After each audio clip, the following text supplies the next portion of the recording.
got my money, I'm killing you and him. You done dragged me into this? I'm used to stealing. Get in, get out. Now, your mama told me what happened to you yesterday. How the hell you gonna get fired on your day off? Here come Debo, give me your stuff. You want me to ask for my bike back? What bike? The one I let you use a couple of weeks ago. Oh, that bike.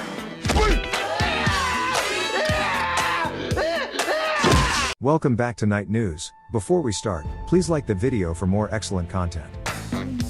Damn! Look, she bending over. Hi, Miss Parker. Hi, boy. Miss Parker just don't know. Count on my money.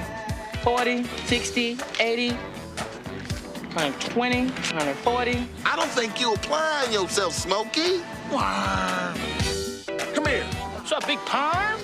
I mean, big worm? If you ain't got my money, I'm killing you and him.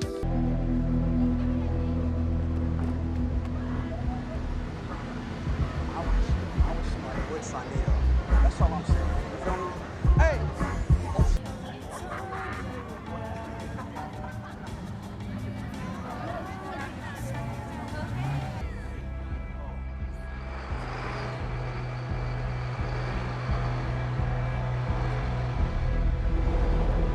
What's good, nigga? Hey, cuz.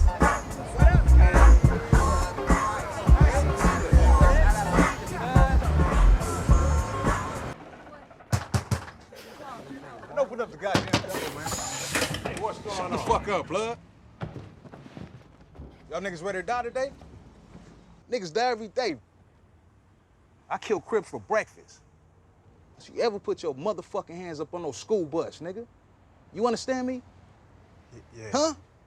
Yeah. This might not be a good idea. Rain, electricity. Oh, but I sure do appreciate it. He's the enemy. Be careful opening that door. Please remove all metal objects, keys, loose change, cell phones, and jewelry. Corkscrew! Are we there yet? In an attempt to keep their divorced mother unmarried until their parents get back together, Lindsay and Kevin Kingston, two naughty siblings in Portland, ruin their mother's relationships. Nick Persons, who owns a sports store and is childless, buys a brand new Lincoln Navigator and brags about it while holding his cherished bobblehead doll of Satchel Paige, who comes to life on its own initiative, but only Nick can hear it. When he gets to his store, he sees Suzanne, a stunning woman, across the street. He is disgusted to learn that she has two children, who turn out to be Lindsay and Kevin, when he is en route to speak with her. When Suzanne experiences automobile issues later that evening, Nick meets her and offers to drive her home. They begin to bond and get closer to one another as the weeks pass. When he takes her to the local airport on New Year's Eve to travel to Vancouver for a business conference, Suzanne's ex-husband, Frank, phones to inform her that he is ill and will not be able to take the kids to the airport, so she must rely on Nick.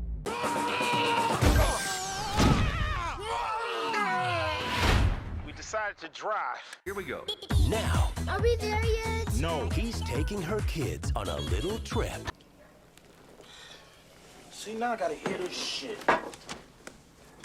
Darren! What? Get them drive-by shooters out of my neighborhood. Look. Blank. Yeah. Taking off the motherfucking set. You're a monster, man. What up, man? What up, dude? Who that? Mom's be fucking with his ass without fail.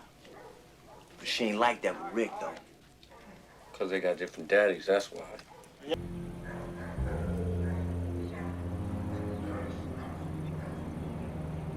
Boys and the Hood. 10-year-old Jason Trey Styles III resides in Inglewood, California, in 1984 with his single mother, Reva Devereaux. Trey's instructor tells Reva that despite his intelligence, he lacks maturity and respect after he gets into a fight at school. Worried about Trey's future, Reva sends him to live with his father, Jason Furious Styles Jr., in the South Central Crenshaw neighborhood in the hopes that he can teach Trey valuable lessons.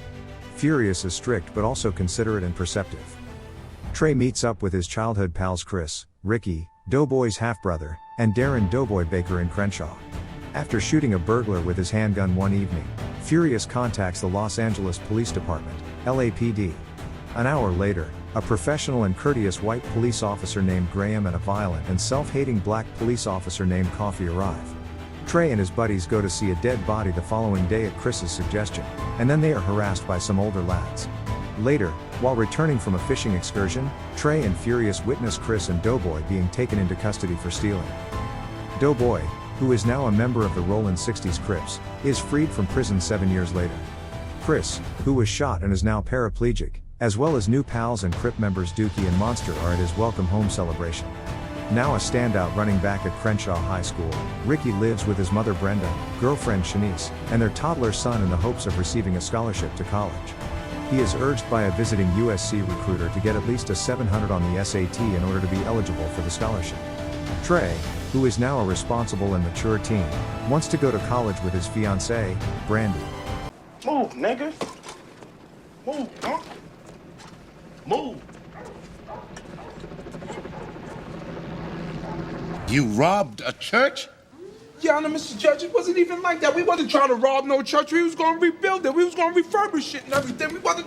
Allegedly robbed a church. Your Honor, now, I haven't been to church in a while, and yeah, I apologize, but the last I checked, the Holy Ghost doesn't hold people hostage, and I'm pretty sure the pastor isn't packing. Your Honor, if it pleases the court. Your Honor, I object to her trying to please the court. Louis, when are you going to get a life? Yeah, Your Honor, if you commit a crime, you have to do the time. It's cliche. First Sunday. In Baltimore, two best friends, Lee John Jackson, Tracy Morgan, and Darrell Washington, Ice Cube, are foolish small-time criminals. Because of their records, they have trouble finding steady employment. In addition, unless she receives assistance in paying the rent on her hair salon, Darrell's ex-lover, Omonique, Regina Hall, threatens to relocate to Atlanta with their son, Darrell Jr. In order to make ends meet, Darrell and Lee John agree to sell wheelchairs that scammer Blocka, Paul Campbell, has given them, but they are lost in a police pursuit. Blocka threatens to kill Darrell and Lee John if they don't pay him $12,000 within 24 hours after being sentenced to 5,000 hours of community service. Lee John devises a last-ditch plan to loot the nearby church following a botched business transaction with Mordecai, the proprietor of a massage parlor. Despite his opposition, Darrell ultimately consents because he sees no other choice. I appreciate you watching KnightNewz. Please remember to like, comment, and subscribe. Thank you.